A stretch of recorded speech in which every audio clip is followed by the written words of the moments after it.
Hey guys, I've been thinking, I think we need to have a little bit of a state of the relationship talk. For the past 5 years, I've really had a great time presenting the tribute shows that we've done and all the collaboration concerts with artists like Liza Gilkyson. It was really fun playing with Ray Welly Hubbard up against the wall in the church.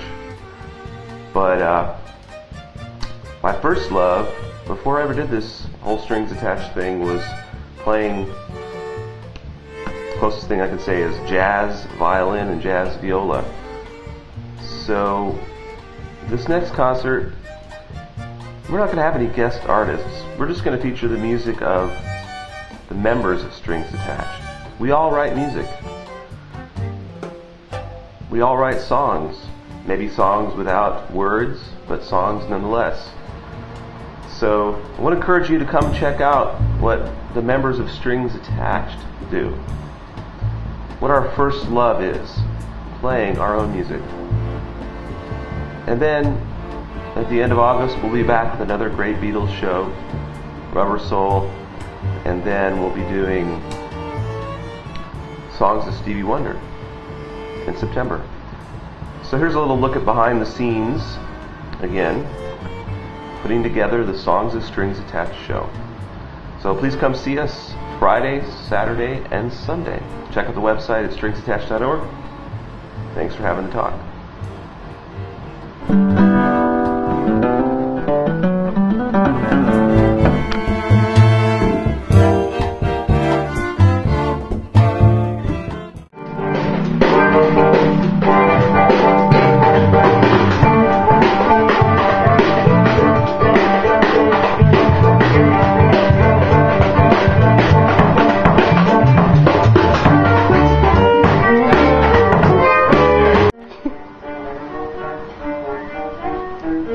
So, how long have you been playing with Whip?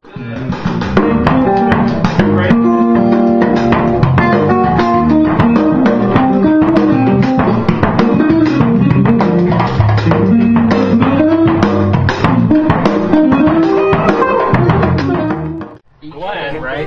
I met at a place called Stubbs Barbecue in about 1988, 86, possibly. It's old rundown, you know, little dump, break basically. dive, have Right. a jam session every Sunday, Blues jam. right next to the U-Haul joint. And, What was the guy that played the keyboard that set that whole thing up? D. Porcupine. Porcupine, totally. And I used to bust tables. I served beer for Stubbs the man, and a crazy story back there when I was washing the dishes. You know about this? No. Literally a rat just went right across my feet while I was doing the dishes. The old Yeah, that's the old Stubbs. Okay. That's what gave it flavor. And now there's a Fiesta. like that exactly. now. Now there's a Fiesta there. Oh, well, that makes sense, Yeah. right? Does that make sense? Okay.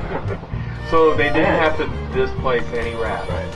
They didn't. But that was really good. And I used to work at Still HEB. The rats for HEB harm. that's still up there at Hancock Mall. I was bagging there, and I had to play the blues jam, and I had work scheduled, so I lied about it, and to go play at Stubbs. And you were probably there, and check this out. My boss wandered in to Stubbs, and he was like, He had "Well, I lied guess, too." yeah." He's like, "I guess you don't have. I guess you're not sick, or you know. By the way, you're laid off." So. Really? Yeah, seriously. Wow. It was like, that was it. By the way, you're like, You know, I'm like, I gotta play, man. Jesus, you know. So anyway, and Glenn was there. well, he's still working at HEB. I am bagging. Middleman. I got these chips from HEB. Cool. All right. So it's all really worked out well. Yeah, so that goes back about 20 years, I guess. You know. And he used to have long hair, but hippie Chicano. No, I'm sorry. Sorry, you do. Chicano, huh? Did you have your Lorena guy. mind?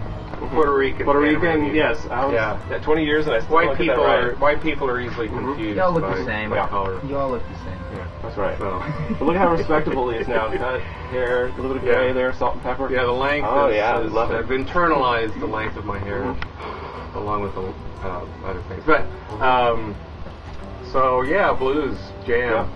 And now- I went there every Sunday for about 2 years and played a lot of blues.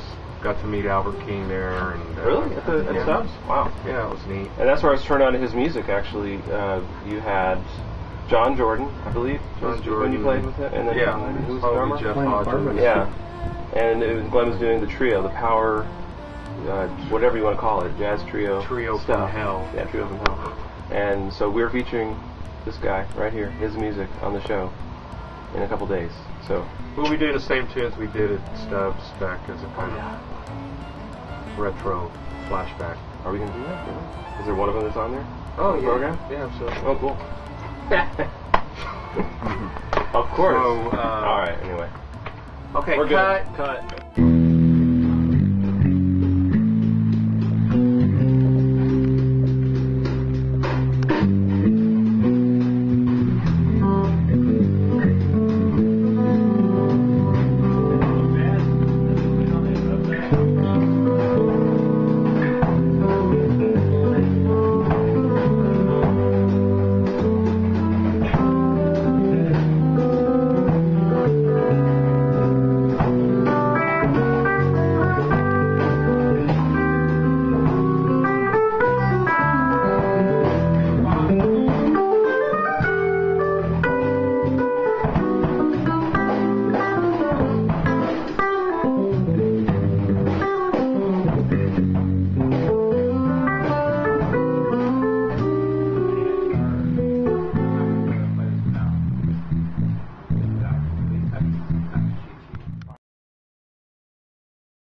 Oh, you missed the best part. I know. I'm like sitting here. I'll start over. Do it.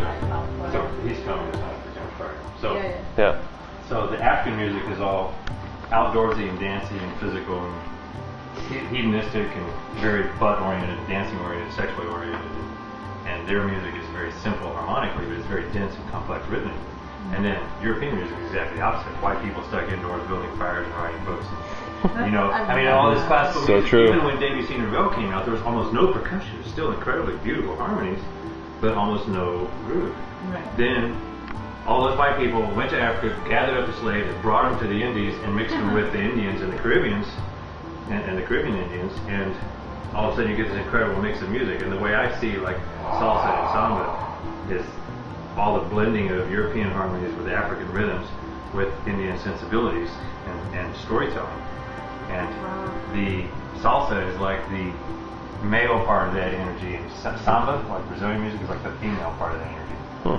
And I like it like that. That's like this. And then there's So if we hadn't had slavery, the point is, without slavery, right. none of this incredible music. Yeah, would ever it's happen. it's the ironic, the darkness again creates darkness leads, light, you know. leads to light. And then did you mention about the charanga music, which is like the salsa Oh of yeah, the country? and then This a is lot what of people I'm don't thinking. realize this. That salsa, there's actually two kinds Kinds of of salsa, salsa. just like there's in American pop City, music. There's city country. music and then country music. And you're in Puerto Rico and Cuba on a much smaller scale. There's big city salsa, all has big band horns, you know, and big rhythm sections. Yeah. And then you go in the country and it's a different kind of salsa, and they have It's all strings. They have strings Yeah. and no horns. We did that. This was And like it sounds like 10 years. sounds like salsa bluegrass. 15 years ago, remember we had the little ensemble we were trying to put together, Yeah, and you charanga. had me, and we did the string section. It's like Yeah. it's like the Cuban equivalent of bluegrass That's right. with African rhythms. So let's let her finish that I'm story. just wondering what would have happened. What would have happened Oh, if yeah. it had been the reverse and black people had developed I ships know. and gone and stolen white people and brought them back to Africa to be slaves, and they brought their tricky harmonies with them. Who knows? Yeah, that's The true. whole- Oh, yeah. The whole point of this discussion started out with, in my opinion, Uh-huh. Dixieland is not the father of modern jazz. That's Definitely the not. father. It's Debussy and Ravel and Eric Satie. Oh, because of the harmonic structure. What I call and modern the, jazz, right. like whether it's Absolutely. Keith Jarrett, Right. Pat Metheny. Oh, yeah. Okay, Okay, good. that was good.